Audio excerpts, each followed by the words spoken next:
For decades, Kevin Costner was the picture of Hollywood integrity, a stoic face framed by the golden light of the American West.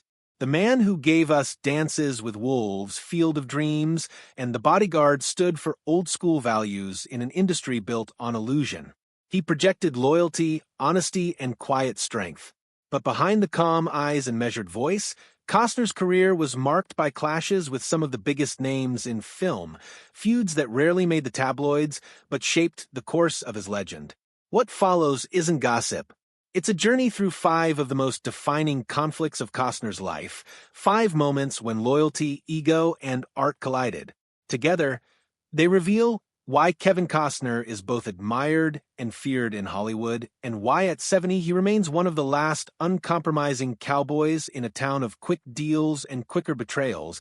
That if this kind of story touches your heart, if you're someone who cares about truth, responsibility, and speaking up for the voiceless, please like this video, subscribe to our channel, and share it with someone who should hear it. Let's get started. 1. The Sean Young Saga, a love scene that turned into a war. It began in the early 1980s, when Costner was a rising star and actress Sean Young was Hollywood's newest obsession. They shared the screen in No Way Out, a tense thriller whose intimacy scenes became iconic. But what looked like cinematic chemistry was, in truth, a powder keg waiting to explode. On set, Young's erratic behavior began to worry Costner. Crew members whispered that she blurred the line between performance and real life, that she wanted the romance on camera to spill into reality. When Costner politely distanced himself, things turned hostile.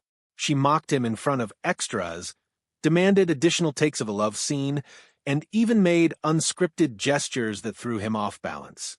For a man known for restraint, that was the last straw. After the film's release, Costner vowed privately never to work with her again. But the fallout reached further. Young's reputation for instability followed her into later productions, while Costner's calm professionalism earned him new respect.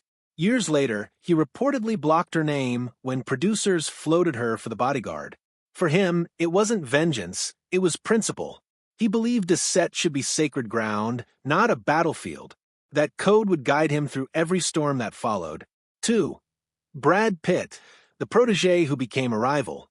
By the early 1990s, Costner was Hollywood royalty. He'd won Oscars, led box office smashes, and had his own production company. That's when a young, hungry actor named Brad Pitt crossed his path.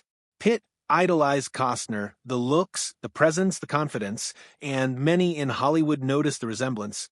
Casting directors even joked that Pitt was a younger Costner with a mischievous smile. When both men auditioned for the same type of roles, tensions quietly brewed. Costner had been approached for river runs through it, the tender drama Robert Redford directed. He turned it down, but the part went to Brad Pitt, a move that launched Pitt into stardom. According to people close to the production, Costner privately regretted the pass and even advised Redford that Pitt wasn't seasoned yet.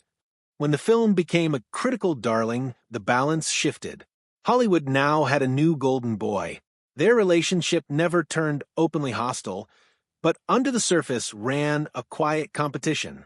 When Costner later cast himself opposite younger leads, from Tin Cup to Message in a Bottle, he was in some sense defending his place against the new generation Pitt symbolized.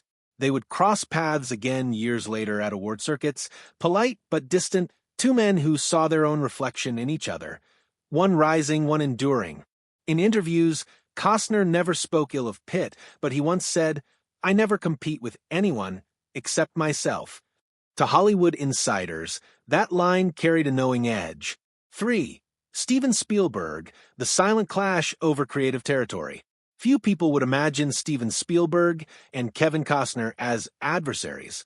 Both were visionaries, one behind the camera, the other in front of it, and they shared an obsession with Americana, moral struggle, and human decency. Yet in the early 90s, that common ground turned into contested land. After the triumph of Dances with Wolves, Spielberg approached Costner with interest in collaborating on an adventure project that would blend history with spectacle. Costner, fresh off his directing Oscar, wanted equal footing, creative control, final cut, and producer credit. Spielberg's team hesitated. Negotiations stalled, and the film quietly evaporated. What followed was a series of near misses and cold shoulders. When Costner launched Waterworld, the press framed it as a hubristic misfire, a Spielberg without Spielberg. Insiders whispered that DreamWorks executives subtly fueled that narrative, eager to distance Spielberg's brand from Costner's growing reputation as a control freak. Costner, for his part, refused to play Hollywood's blame game. He kept silent, even as critics savaged the film before its release. Years later, when Saving Private Ryan won universal acclaim, reporters asked Costner if he'd seen it. His response was polite but pointed, "It's beautifully made. I've walked a similar path." It was a simple sentence, but to those who knew the backstory, it sounded like a man reclaiming his artistic dignity. Their relationship never fully thawed. Spielberg respected Costner's vision, but the two remained wary of each other's shadows, creative giants whose pride could never share the same space. For Kevin Reynolds, brother, collaborator, and betrayed friend, if the Spielberg rift was about ego, Costner's falling out with director Kevin Reynolds was about heartbreak. The two men had been inseparable since Fandango, Costner's breakout film. Reynolds was more than a director, he was a friend, a confidant, even a creative twin. Together, they brought Robin Hood, Prince of Thieves to life, a global hit that made Costner one of the most bankable stars alive. But success is a strange thing. As Robin Hood soared, Reynolds felt his own contribution was being erased. The studio marketed the film as Kevin Costner's Robin Hood, and when critics praised the movie's energy, they credited Costner's leadership. For Reynolds, who'd sweated through sleepless nights behind the camera, it felt like betrayal. The final straw came with Waterworld. Reynolds returned to direct, but creative differences spiraled into chaos. Costner wanted more grandeur, more moral symbolism. Reynolds wanted grit and realism. Days turned into fights, fights into silence. Eventually, Reynolds walked off the set 3 weeks before completion. In one interview, he quipped, "Kevin should direct his own movies, he already does." It was half joke, half wound. Years later, when Costner produced Hatfields and McCoys, he reached out to Reynolds again. Time had softened the bitterness, and Reynolds accepted. The collaboration rekindled something, two old warriors who'd survived Hollywood's wars, scarred but wiser. Their reunion wasn't just professional, it was redemptive. Costner once said privately that Reynolds saw the best and worst of me and never sold it. In a town built on betrayal, that's the closest thing to forgiveness.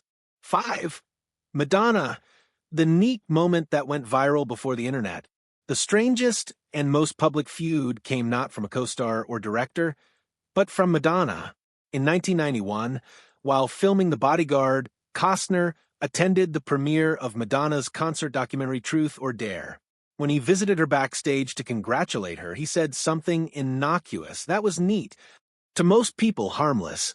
To Madonna, condescending. As soon as he left, she looked at the camera and mock-gagged herself with a finger.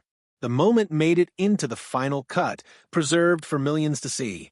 For Costner, who valued respect above all else, it was a public humiliation. He said nothing at the time. No angry statements, no counterattacks, just quiet withdrawal. A year later, when The Bodyguard shattered box office records and made Whitney Houston a global icon, Madonna reportedly reached out through mutual contacts to apologize. Costner's response was brief. No need. It wasn't bitterness, it was closure. He'd made his point without words. In later interviews, Madonna admitted she regretted the incident, calling Costner a class act. That quiet dignity, the ability to rise above mockery, became the most telling chapter of all his Hollywood battles. A code of honor in a lawless town. Across all 5 stories, a pattern emerges. Kevin Costner's feuds weren't born of malice or vanity. They were reactions to betrayal, disrespect, or compromise. His code was simple: loyalty above convenience, truth above applause. It made him difficult in an industry built on compromise, but also revered as one of the last true believers in integrity. Where others courted gossip, Costner sought silence. Where others chased relevance, he chased authenticity. Even as trends changed, superheroes replaced cowboys, streaming replaced theaters, he stood firm, building Yellowstone into a modern empire that echoed his old Western ethos: land, family, honor. His clashes with Sean Young, Brad Pitt, Steven Spielberg, Kevin Reynolds, and Madonna weren't just personal disputes, they were reflections of the eternal Hollywood struggle: art versus ego, friendship versus fame. In the end, Costner never needed to win those wars publicly. His victories are visible in the longevity of his career, the loyalty of his collaborators, and the quiet respect of audiences who feel his sincerity every time he rides across the screen. At 70, Kevin Costner isn't chasing relevance, he's defining it. The world has changed, but the man behind the myth still rides by the same rule he started with: do the work, keep your word, and never let the noise drown out your truth. That's Kevin Costner's code, the last cowboy code Hollywood still remembers.